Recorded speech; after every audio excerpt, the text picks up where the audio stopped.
Nyumba ya mjomba. Ulikuwa ni usiku kama wa saa 6 hivi. Vijana wawili, yani Isaac na Guzo, walionekana kufika katika maeneo ya nyumba hiyo. Walisimama pembeni kidogo na kuiangalia. Guzo alimwambia Isaac, nyumba yenyewe ndio ile pale, lakini toka amepotea mjomba wako hakuna yoyote alothubutu kuishi mle ndani. Isaac alimwangalia Guzo na kumjibu, mimi ndo nitakuwa wa kwanza.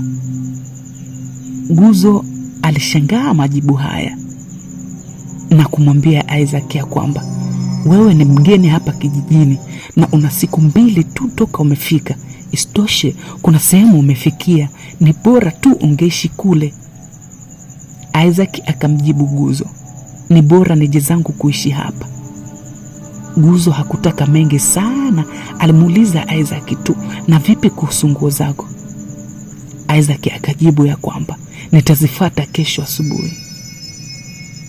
Basi Guzo akamwambia Isaac, sawa, mimi na wewe tutaonana asubuhi. Guzo akawa anaondoka. Isaac akamwambia Guzo asubiri. Guzo akauliza, nisubiri kitu gani? Isaac akamuuliza Guzo, ufunguo uko wapi? Ndipo Guzo alisogea na kumuonyesha ufunguo Isaac. Akamwambia, unaliona lile tofali? Pale chini ndo kuna funguo. Nenda kaiangalie kabla sijaondoka. Ndipo Isaac akawasha tochi ya simu yake na kuanza kutembea taratibu mpaka kwenye lile tofali. Alipolifunua, ni kweli ufunguo upo. Guzo akauliza, vipi upo? Isaac akajibu, ndio upo. Basi Guzo akawa anaondoka. Guzo anaondoka, anabaki Isaac akiwa amelishika lile tofali huku anamsindikiza Guzo kwa macho. Guzo anasindikia. Ndipo Isaac anaamua kuchukua funguo ili aingie ndani, lakini cha kushangaza funguo haioni. Anaangalia huku na kule, nyuma na mbele, kushoto na kulia. Anaamua kuangalia hadi kwenye mifuko ya suruali yake, funguo haioni.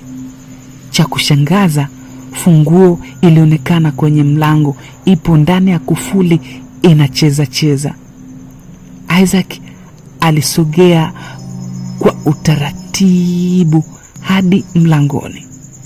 Akawa anajiuliza kwenye akili yake, nani kaileta funguo hapa, au nimechanganyikiwa tu? Akahisi labda akachanganyikiwa, ndipo akaamua kufungua. Ghafla mlango unajifungua na yeye anavutwa ndani, mlango unajikomea. Isaac akiwa ndani anajitahidi kufungua mlango ili atoke nje, lakini mlango hauwezi, ni kama umetiwa loki. Wakati mkononi akiwa na simu ambayo inawaka tochi, mara nyuma kwenye kiti anasikia sauti ya mtu ikisema, usikimbie. Isaac alitulia na kuvuta pumzi taratibu, ndipo akazunguka kuangalia nyuma yake kulikuwa na nini. Alimuona mtu akiwa amekaa juu ya kiti. Kwa kuwa mle ndani mlikuwa na kiza, Isaac aliamua kumwirika ili amjue huyo mtu ni nani. Wakati anamwirika haoni kitu. Aliangalia kushoto, kulia, aliangalia hadi chini ya meza, hakumuona yoyote. Ndipo akagundua kwamba kwenye ukumbi huo mbele kulikuwa na chumba.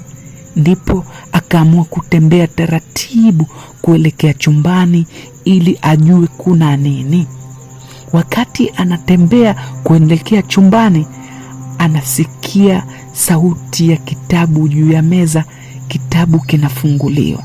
Ndipo akaamua kusimama kama sekunde 5 hivi na kuamua kugeuka kwa kishindo. Ndipo akamwirika, lakini juu ya meza hakukuwa na chochote na ile sauti ikapotea. Ndipo nyuma yake akahisi labda kuna mtu, na ilikuwa ni kweli.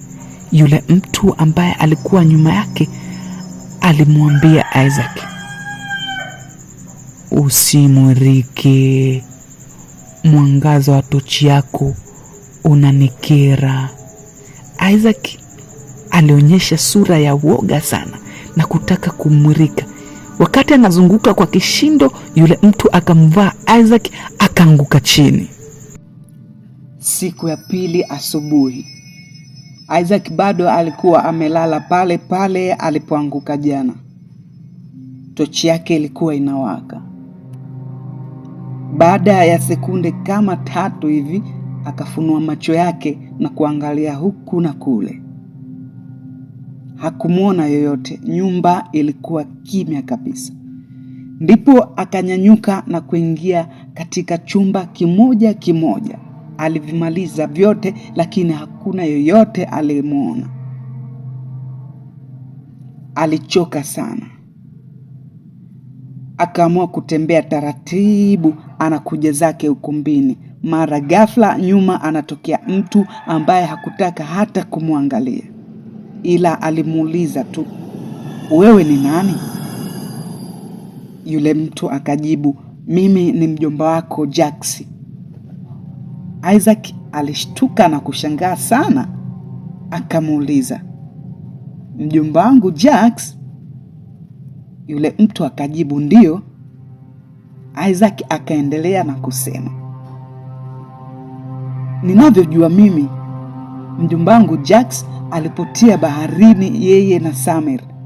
Watu wote wanajua walishakufa zamani sana. Kumbe wewe unaishi? Jax akajibu, ndio, lakini naishi ulimwengu tofauti na unaoishi wewe. Isaac akaendelea kukutwa na mshangao. Akamuuliza, kwa nini unaishi huko? Ndipo Jax akasema kwamba ni story ndefu. Isaac akataka kuijua hiyo story.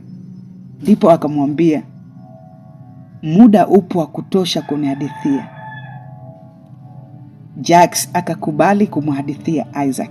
Akamwambia, ilikuwa hivi. Jax na Samir wanafika bandarini wakiwa na zana za kuvulia. Ila Jax alionekana mnyovu sana. Jax alimwambia Samir, Samir, siwezi kwenda baharini, najisikia tofauti sana. Samir akamjibu Jax, nafahamu na sababu naijua, lakini usijali, kwa njia yoyote yule mwanamke atakuwa wa kwako tu. Naenda baharini na nikirudi kila kitu kitakuwa sawa, usijali kwenye hilo.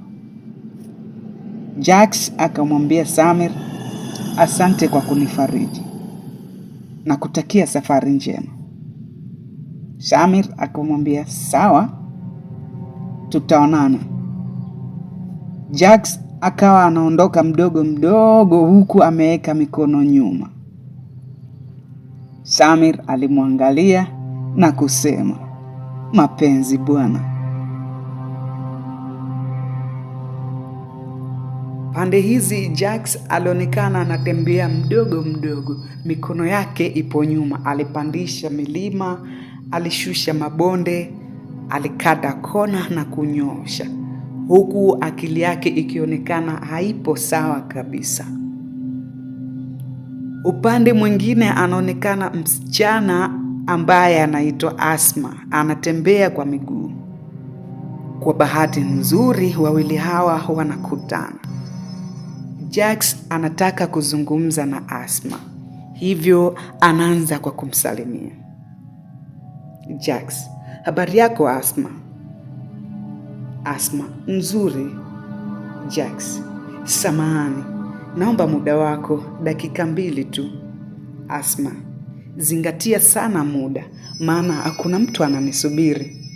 Jax, nashukuru Asma kwa kunipa muda wako. Asma, hakuna neno hata moja nitakalolizungumza likawa jipya kwako. maneno yote nimeyamaliza ili uamini kiasi gani nakupenda, ila bado hujanielewa.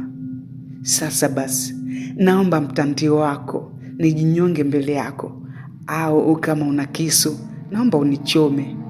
Basi naomba nipe chakula chenye sumu nife, usinione tena, sababu mimi ni kero kwako. Maana siwezi kujizuia kuelezea hisia zangu kwako popote nitakapokuona, iwe sokoni, dukani au mitaani. Dakika ulizoomba tayari zimeshaisha. Umezungumza sana, lakini hakuna la maana hata moja. Kwa heri, tutaonana. Wakati Asma anataka kuondoka, Jax anamzuia. Hapana, siwezi kukuruhusu uondoke. Asma, unataka nini kwani? Jax, nakutaka wewe. Asma anamwambia Jax ya kwamba kama unanitaka mimi, nakupa sharti moja tu, nenda katafute pesa. Maisha yako yakisha kuwa mazuri, mimi nipo na kusubiri kwa ajili yako tu. Asma anaondoka. Jax anabaki na mawazo, anaangalia huku na kule, huku akifikiria atazipata wapi pesa nyingi za kuweza kubadilisha maisha yake yakawa mazuri kwa muda mfupi namna hii. Kwa kuwa Jax alimpenda sana Asma, ingawa alipewa masharti magumu sana ya kuweza kumiliki pesa au utajiri, Jax alifikiria ni namna gani anaweza kukamilisha yote hayo. Akagundua kwamba njia moja pekee inaweza kumfanya yeye afanikiwe, nayo ni kwenda kwa mganga. Jax alifika kwa mganga. Kamata hii dawa, ina mvuto mkubwa sana. Utapata pesa ndani ya siku chache, utakuwa tajiri mkubwa, wengi watakuelewa. Matumizi ya dawa hii: ukifika nyumbani, tia kwenye maji, halafu koga yale maji. Sharti lake ni moja tu, tena dogo. Kuanzia sasa mpaka utakapofika nyumbani, usizungumze, usitoe salamu wala usipokee. Kinyume na hivyo, makubwa huenda yakakufika. Jax alimuuliza mganga, makubwa? Mganga, unaweza upotee kwenye ulimwengu wa kawaida. Watu utakuwa unawaona, ila wao watakuwa hawakuoni, isipokuwa wale wenye macho yasiyo ya kawaida ndio wanaweza kukuona, ila ni wachache mno. Unaweza kwenda, na ukikosea usirudi hapa, maana utakuwa ni uzembe. Jax anatoka. Pande hizi anaonekana Asma anatolewa nguvu kwa nguvu kwenye mageto ya Omi ambaye ni bwana wake. Omi alimwambia Asma, toka, mshenzi mkubwa wewe. Asma alijitetea na kusema, naomba unisamehe, sijachukua mimi pesa yako. Omi akaendelea kumshambulia kwa maneno. Humu ndani hakuna yoyote ambaye anaweza kuingia bila ridhaa yangu, isipokuwa ni wewe peke yako. Alafu unaniambia pesa yangu hujachukua wewe. Hivi inatilika akilini kweli? Kuanzia leo mimi na wewe basi, siwezi kuishi na malaya mwizi, naomba utoke. Asma akauliza kwa uchungu, unanihitaji Omi? Omi hakuogopa, aliendelea kumwambia, wewe ni malaya, naomba uondoke magetoni na nisikuone tena, kanisalimie malaya wenzako, kwa heri. Omi akaondoka, akaingia ndani, akamwacha Asma akiwa nje na mawazo kibao, huku akiwa analia. Wakati Asma yupo nje analia, anaanza kukumbuka fadhila za Jax. Anakumbuka siku ile alomsukuma akaanguka chini. Pia siku Jax anapiga hodi kwa kina Asma. Asma anafungua mlango, anapomwona Jax mlangoni, anaenda kufata maji, anamwagia. Siku Jax ananyanyua mikono, anamsalimia Asma. Asma anakausha. Na pale Asma aliponyakuliwa mkoba wake na teja fulani hivi, Jax akamfukuza teja na kumrejeshia mkoba wake Asma. Asma akaunyakua mkoba bila ya shukrani yoyote. Na leo pale alipokuwa anambembeleza na kutoa machozi pia anakumbuka, ndipo anajifuta machozi huku akiondoka. Omi ambaye ni bwana wake Asma akiwa ndani anazungumza na mwanamke wake mpya. Wewe ndo kipenzi cha roho yangu. Yule mpuuzi nimemsingizia kesi maksudi ili nimfukuze. Kwa hiyo nafasi ni yako sasa. Muda wowote ukijisikia, we njoo tu. Jax akiwa anatoka kwa mganga na dawa mkononi. Yupo haraka anaenda zake nyumbani. Njiani anakutana na washikaji, wanamsalimia, anakausha. Na Asma naye anatoka kwa Omi akiwa na huzuni, anakata mitaa. Huku Jax anaongeza spidi, Asma naye yupo haraka, wanakutana njiani, macho kwa macho. Wote wanasimama na kutazamana kama majogoo. Mara Asma anapomwona Jax yupo kimya, anaanza kuzungumza. Asma, najua nimeumiza moyo wako. Nimekutesa sana. Nimeondoa furaha yako kwa muda mrefu sasa. Pia nimekupotezea muda wako mwingi. Naomba unisamehe. Nimejua umuhimu wako katika maisha yangu. Wewe ni mtu pekee katika hii dunia unayenijali na kunithamini. Jax, endapo hukunisamehe, nitachukua maamuzi mabaya sana. Jax anamkumbuka mganga. Ukikosea masharti usinitafute tena, maana utakuwa ni uzembe. Jax huruma zinamjaa, anaiangalia dawa kisha anamwangalia Asma. Asma, naomba unisamehe, nipo chini ya miguu yako. Mbona uongei? Asma analia na anaanguka kupiga magoti. Jax anataka kumkataza, anaiangalia dawa na anaitupa. Jax anamwambia Asma, Asma, usifanye hivyo. Nimekusamehe. Asma hasikii lolote. Mara Jax kichwa kinamuuma. Anajikamata. Asma anapoona kimya, anamwangalia Jax, hamuoni. Asma anaita. Asma, Jax, Jax, umeenda wapi? Unaniacha na nani mimi? Asma ananyanyuka, anatazama huku na kule, huku akiita Jax, Jax. Wakati Jax yupo anaugulia maumivu ya kichwa, ila alikuwa akimuita Asma. Asma hakusikia chochote. Jax, Asma, Asma, nipo hapa mimi. Kichwa kinaniuma. Asma, ina maana unioni? Nipo hapa, nisaidie. Kichwa kinauma. Ndipo Asma anaamua kuondoka, anabaki Jax. Mara kichwa kinapoa. Ananyanyuka na kumfuata Asma. Njiani anakutana na watu, anawauliza kama wamemuona Asma, ila hawatoi ishara ya kuwa wanasikia lolote toka kwa Jax. Ndipo Jax akaamua kuja maskani, kawakuta washikaji, anawaita washikaji kimya. Ndipo anabaini hakuna anayemuona wala kumsikia. Anarudi nyumbani kinyonge sana. Jax anapofika maeneo ya nyumbani, anamkuta Asma akigonga mlango huku akitoa machozi.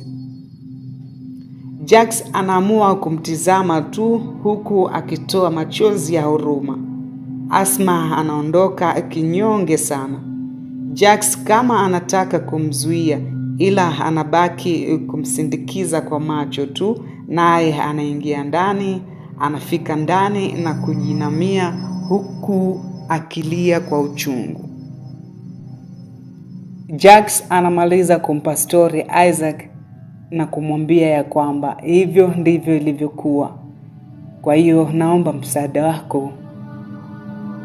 Mara mlango unagongwa. Anayegonga ni Guzo. Anafungua na kupita huku akiwa anaita, Guzo, Isaac, Isaac, Isaac. Isaac anaitika na kumwambia, nipo huku. Anafika, anamuona Isaac amesimama peke yake. Guzo anamuuliza Isaac huku akiwa anamshangaa, Isaac, vipi? Hakuna chochote kilichokutokea jana?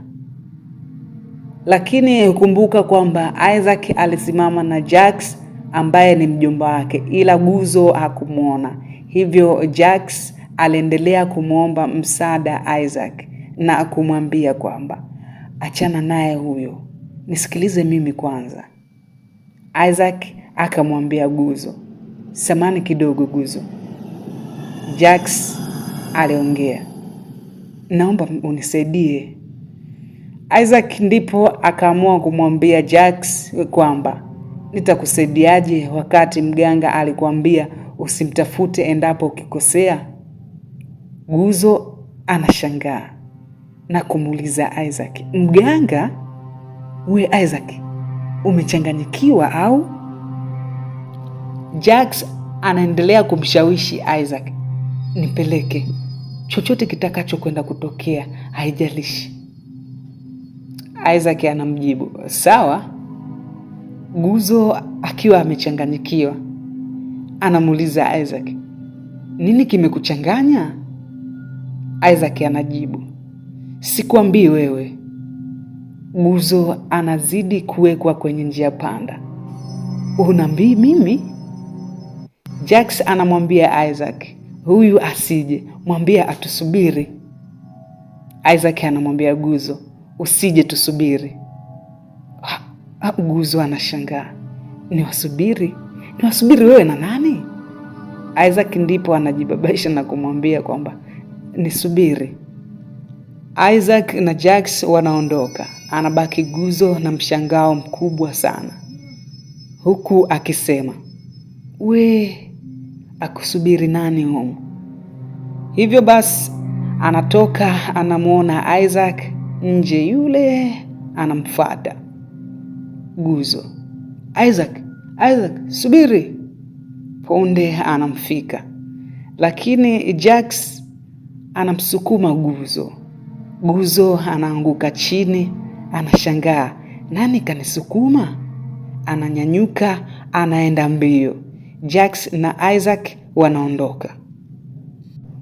Mtu na mjomba wake, yani Jax na Isaac, wamefika kwa mganga, na mganga alimkumbusha Jax, nilikwambia ukikosea usije hapa. Nini kimekuleta? Isaac akaamua achukue nafasi kumtetea mjomba wake. Nimemleta mimi, naomba msaidie, ni mjomba wangu. Mganga ndipo akasema, huyu ni mjinga, atakoseaje masharti madogo kama yale? Sawa, nitamsaidia. Tena hii ni kwa sababu yako wewe tu. Una uwezo wa kuona vitu ambavyo hawezi kuviona mtu mwingine kirahisi. Una macho ya tofauti. Lakini kama sio wewe, nisingemsaidia kamwe. Isaac anasema, nitashukuru sana endapo ukimsaidia. Mganga anaendelea kusema kwamba sasa ili atoke kwenye hii hali inabidi anipe dawa yangu ile niliyompatia. La haula. Jax na Isaac wanatazamana. Isaac anamuuliza mjomba wake, unayo? Jax anasema, najua ilipo mganga, kaifateni mniletee.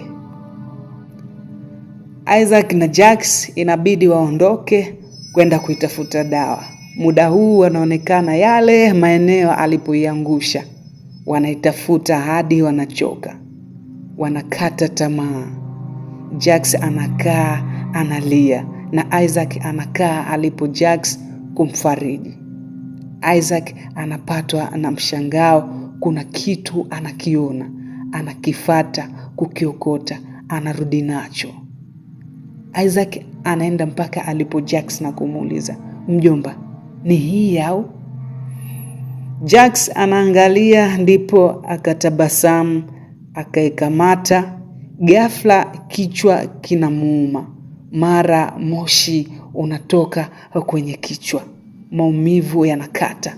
Wanaondoka haraka haraka, wanaenda kwa mganga. Isaac na Jax wakiwa njiani wanaelekea kwa mganga, wanamkuta Asma akiwa na mkoba anaelekea dukani. Kila mmoja anakutwa na mshangao. Asma, Jax. Isaac anamnyanyulia kidole mjomba wake na kumwambia asiongee chochote. "Jioni tuna shida na wewe bichi," alimwambia Asma. Asma akasema, "Sawa." Isaac na Jax wanaondoka mbio. Isaac na Jax wamefika kwa mganga. Mganga, "Sawa, kama hii ilikushinda, nataka nikupe nyingine yenye masharti madogo sana." Jax, "Nyingine? Ya kazi gani?" Mganga, "Sio utajiri." Jax, "Nisharizika na umaskini wangu. Kama utajiri, Mungu ndo anatoa." Mganga, "Nendeni mkafanye kazi. Ushirikina sio kitu kizuri." Jax na Isaac wanaondoka. Sasa ilikuwa ni muda wa jioni maeneo ya bichi. Jax yupo na Asma, Isaac yupo kwenye kona anawachungulia. Walikuwa wanaongea kwa mbali, mara wanatabasamu na kukumbatiana. Isaac anapoona mambo yamekaa sawa, anafurahi sana na kuondoka mbio na kuzunguka. Alionyesha kufurahi sana. Isaac aliweza kumtoa mjomba wake katika kile kifungo alichokuwa nacho. Lakini pia mjomba wake alitimiza ndoto zake za kuwa na Asma. Kitendo hichi kiliwafanya wote wawili kuwa na furaha. Maisha yaliendelea vizuri sana. Na huu ndio mwisho wa simulizi yetu pendwa iitwayo Nyumba ya Mjomba. Na usisahau kusubscribe, kucomment, kulike pamoja na kushare kwa wengine ili waendelee kujifunza zaidi. Mimi niliyekusimulia ni Isaac Juma wa Dishi Media. Asante sana.